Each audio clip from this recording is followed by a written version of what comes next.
सोलापुरातल्या बार्शी तालुक्यात आज जरांगींच्या विरोधात आंदोलन होणार आहे। मराठा चळवळीतले कार्यकर्ते अण्णासाहेब शिंदे यांच्या नेतृत्वाखाली मराठा समाजाचं एक दिवसीय ठिय्या आंदोलन होणार आहे। मनोज जरांगेंना 11 प्रश्न विचारले होते, मात्र त्याची उत्तरं न मिळाल्यानं हे आंदोलन केलं जाणार आहे। एकीकडे बार्शीचे आमदार राजेंद्र राऊत यांचे मनोज जरांगे पाटलांसोबत वाद वाढत असताना आजच्या आंदोलनामुळे आणखी संघर्ष वाढण्याची शक्यता आहे। बार्शी तालुक्यात आज मराठा समाजाचं एक दिवसाचं आंदोलन आहे। खरं तर मराठा समाजानं मनोज जरांगे पाटलांना 11 प्रश्न विचारले होते, मात्र जरांगे पाटलांनी त्याची उत्तरं न दिल्यानं हे आंदोलन केलं जाणार आहे। एकीकडे बार्शीचे आमदार राजेंद्र राऊत यांचे मनोज जरांगे पाटलांसोबतचे वाद वाढतायत आणि त्यातच आज आंदोलन होत असल्यामुळे हा संघर्ष आता आणखी चिघळण्याची शक्यता वर्तवली जाते।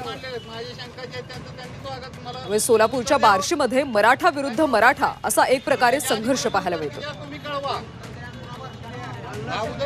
बार्शी तालुक्यामध्ये आज जरांगेंच्या विरोधात आंदोलन केलं जाणार आहे। मराठा चळवळीतले कार्यकर्ते अण्णासाहेब शिंदे यांच्या नेतृत्वात एक दिवसाचं ठिय्या आंदोलन होणार आहे। मनोज जरांगेंना मराठा समाजानं 11 प्रश्न विचारले होते, त्याची उत्तरं न मिळाल्यानं आंदोलन केलं जाणार आहे।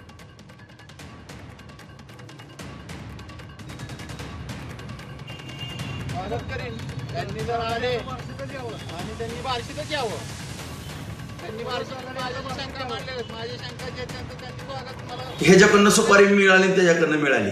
आता आम्ही बोलावं का? मग आम्ही बोललो गेलो की राग येते। तुम्हाला कोणाची सुपारी मिळाली? तुमच्या हॉस्पिटलमध्ये अशा टाळ्या टोप्यांच्या कशा वाजते, खटा खटा राजेशबाईच्या। आई औरंगजेबला सुद्धा पळकी सूळ करून सोडलेला ही मराठा आहे, माहित आहे का? आणि तुम्ही मराठ्याचं मावळ कोण अंगावर घेणार आहे? सोपी गोष्ट नाही मराठ्यांना अंगावर घ्यायचं।